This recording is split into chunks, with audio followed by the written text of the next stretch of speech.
অন্য সাধারণ 5টি রোগের মতো বন্ধ্যাত্বকেও একটি রোগ হিসেবে চিন্তা করলে কিন্তু খুব সহজে সমস্যার সমাধান হয়ে যায়। যদি মাসিকটা অনিয়মিত থাকে বা একেবারেই বন্ধ থাকে, তারপর যদি পেইনফুল মেনস্ট্রুয়েশন বা সাসপেক্টেড এন্ডোমেট্রিওসিস, অ্যাডেনোমাইসিস, চকলেট সিস্ট এগুলো থাকে, বা যদি কোনো পেলভিক সার্জারির হিস্ট্রি থাকে বা ইনফেকশনের হিস্ট্রি থাকে, হোয়াইটি ডিসচার্জের হিস্ট্রি থাকে, তখন কিন্তু অবশ্যই ইমিডিয়েটলি ডক্টরের কনসালটেশনে যেতে হবে। তখন 1 বছর বা 6 মাস ওয়েট করলে হবে না। যেমন ফিমেল পার্টনারের ক্ষেত্রে বয়সটা কিন্তু খুবই ইম্পর্ট্যান্ট। মেল ফিমেল দুই পার্টনারের ক্ষেত্রে, বিশেষ করে ফিমেল পার্টনারের ক্ষেত্রে যেখানে 30 ক্রস হয়ে যায় সেখানে কিন্তু ডিম্বাণুর পরিমাণ কমতে থাকে এবং গুণগত মানও কিন্তু কমে যায়। ফার্স্টেই যখন আমাদের কাছে কাপলরা আসেন তখন কিন্তু আমরা খুব সহজে কাউন্সিলিং করে ট্রিটমেন্টটাকে, জটিল প্রসেসটাকে খুবই সহজলভ্য এবং খুবই সহজে গ্রহণযোগ্য বা এই জার্নিটাকে যাতে সহজ করা যায় তার জন্য আমরা খুব সুন্দর করে স্টেপ বাই স্টেপ কাউন্সিলিং করে ফেলি। নমস্কার, আসসালামু আলাইকুম। আমি ডক্টর অনুকা রায়, চিফ কনসালটেন্ট ডিম ফার্টিলিটি কেয়ার। আমি আজকে যে বিষয়ে কথা বলবো সেটা খুবই ইম্পর্টেন্ট একটা ব্যাপার, কিন্তু খুব সহজ একটা ব্যাপার। সেটা হচ্ছে বন্ধ্যাত্ব কেন হয় এবং আমাদের কখন ডক্টরের কাছে যাওয়া উচিত। প্রথমেই আমি আসি যে বন্ধ্যাত্ব কিন্তু আমাদের একটা সামাজিক ব্যাধি হয়ে দাঁড়িয়েছে।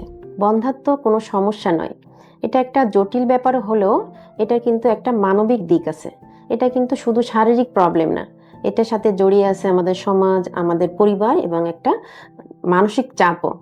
সুতরাং আমরা যদি বন্ধ্যাত্বকে সুন্দর করে বুঝিয়ে বলতে পারি কখন ডক্টরের কাছে যাওয়া উচিত, কি কারণে এটা হচ্ছে, ভালো করে যদি আইডেন্টিফাই করতে পারি এবং সঠিকভাবে, এটা কিন্তু চিকিৎসাযোগ্য একটা রোগ। অন্য সাধারণ 5টি রোগের মতো বন্ধ্যাত্বকেও একটি রোগ হিসেবে চিন্তা করলে কিন্তু খুব সহজে সমস্যার সমাধান হয়ে যায়। এখন আমি আসি এই বন্ধ্যাত্ব জিনিসটা কি। বন্ধ্যাত্ব আমরা তখনই বলবো যদি বয়সটা 35 বছরের নিচে হয় কোনো কাপলের। তখন যদি নিয়মিত অনিরাপদ মেলামেশা করার পরেও 1 বছর পরেও যদি বাচ্চা না হয় তখন সেটাকে আমরা বন্ধ্যাত্ব বলবো। এই বয়সটা যদি 35-এর উপরে হয় তখন কিন্তু ডিমের আমাদের যে ওভারিতে ডিম্বাণু থাকে এটার গুণগত মান এবং সংখ্যা কমে যায়। তখন এই সময়সীমাটাকে আমরা বলবো 6 মাস।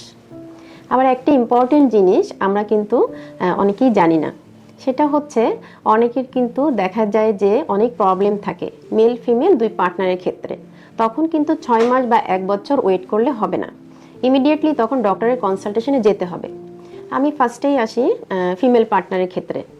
যদি মাসিকটা অনিয়মিত থাকে বা একেবারেই বন্ধ থাকে, তারপর যদি পেইনফুল মেনস্ট্রুয়েশন বা সাসপেক্টেড এন্ডোমেট্রিওসিস, অ্যাডেনোমাইসিস, চকলেট সিস্ট এগুলো থাকে, বা যদি কোনো পেলভিক সার্জারির হিস্ট্রি থাকে বা ইনফেকশনের হিস্ট্রি থাকে, হোয়াইটি ডিসচার্জের হিস্ট্রি থাকে, তখন কিন্তু অবশ্যই ইমিডিয়েটলি ডক্টরের কনসালটেশনে যেতে হবে। তখন 1 বছর বা 6 মাস ওয়েট করলে হবে না। আমি আরেকটা জিনিস বলবো যে কারো যদি মেডিকেল ট্রিটমেন্ট বা ফার্টিলিটি ট্রিটমেন্ট ফেইল্ড থাকে, আইইউআই ফেইল্ড থাকে, বা অনেকদিন ধরে ওভুলেশন ইন্ডাকশন নিচ্ছেন বাট হচ্ছে না, তাদের ক্ষেত্রেও কিন্তু ইমিডিয়েটলি ডক্টরের কনসালটেশনে আসতে হবে। ফিমেল পার্টনারের পাশাপাশি মেল পার্টনারের ক্ষেত্রেও কিন্তু কিছু প্রবলেম থাকে যে কারণে ডক্টরের কনসালটেশনে যেতে হবে ইমিডিয়েটলি। সেটা হচ্ছে যদি আগের পরীক্ষায় কোনো শুক্রাণুর প্রবলেম থাকে, যেমন অ্যাজোস্পার্মিয়া, অলিগোস্পার্মিয়া, অ্যাস্থেনোজোস্পার্মিয়া, ট্রাটোজোস্পার্মিয়া, অনেক প্রবলেম থাকে, শুক্রাণুর কাউন্ট, মোটিলিটি, তারপর হচ্ছে মরফোলজি, এগুলোতে যদি কোনো প্রবলেম থাকে, অথবা যদি অন্ডকোষে কোনো প্রবলেম থাকে, ব্যথা, তারপর হচ্ছে হাইড্রোসিল, অনেক সময় যে টিউবারকুলোসিসের হিস্ট্রি থাকে, আনডিসেন্ডেড টেস্টিস থাকে, এসব ক্ষেত্রে কিন্তু ইমিডিয়েটলি ডক্টরের কাছে যেতে হবে।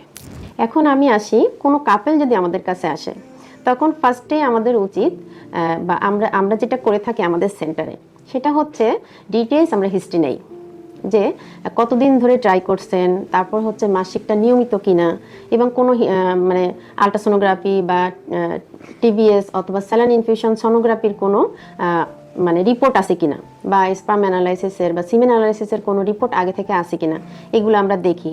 টিউব খোলা আছে কিনা, স্পার্মের কোয়ালিটি বা কাউন্ট কেমন, এগুলা সাথে অ্যাসোসিয়েটেড মেডিকেল ডিসঅর্ডার আছে কিনা, এগুলো কিন্তু আমরা হিস্ট্রি নিয়ে থাকি।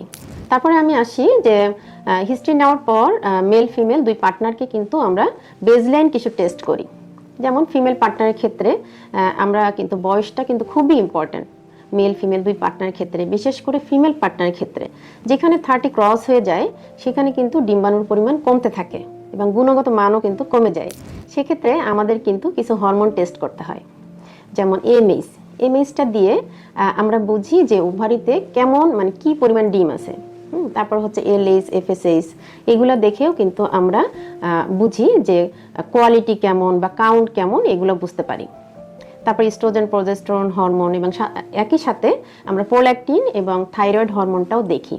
তারপর আসি আমরা ইমেজিং, বিশেষ করে ট্রান্সভাজানাল সোনোগ্রাফি দিয়েই আমরা কিন্তু ফিমেল যে রিপ্রোডাক্টিভ ট্র্যাক্টটা আছে, যে এই যে এখানে যে ট্র্যাক্টটা আমরা দেখি যে ওভারি, ফ্যালোপিয়ান টিউব, ইউট্রাস, এর ভিতরে কোনো ধরনের স্ট্রাকচারাল অ্যাবনর্মালিটি অথবা টিউমার, পলিপ এগুলো আছে কিনা দেখি।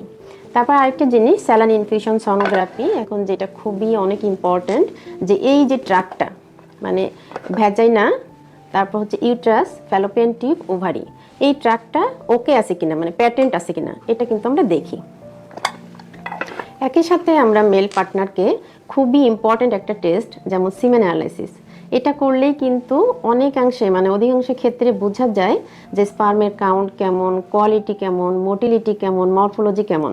এখান থেকেই কিন্তু বের হয়ে আসে যে আমাদের ট্রিটমেন্টটা কোন দিকে যাবে।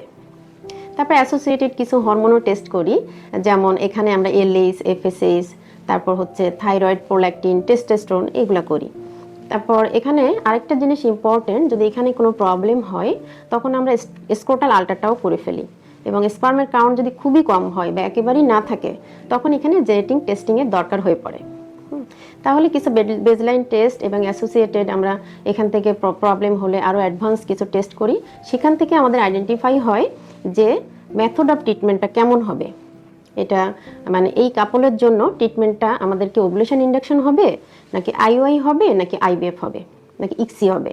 আরেকটা জিনিস, ফার্স্টেই যখন আমাদের কাছে কাপলটা আসেন তখন কিন্তু আমরা খুব সহজে কাউন্সিলিং করে ট্রিটমেন্টটাকে, জটিল প্রসেসটাকে খুবই সহজলভ্য এবং খুবই মানে সহজে গ্রহণযোগ্য বা এই জার্নিটাকে যাতে সহজ করা যায় তার জন্য আমরা খুব সুন্দর করে স্টেপ বাই স্টেপ কাউন্সিলিং করে ফেলি।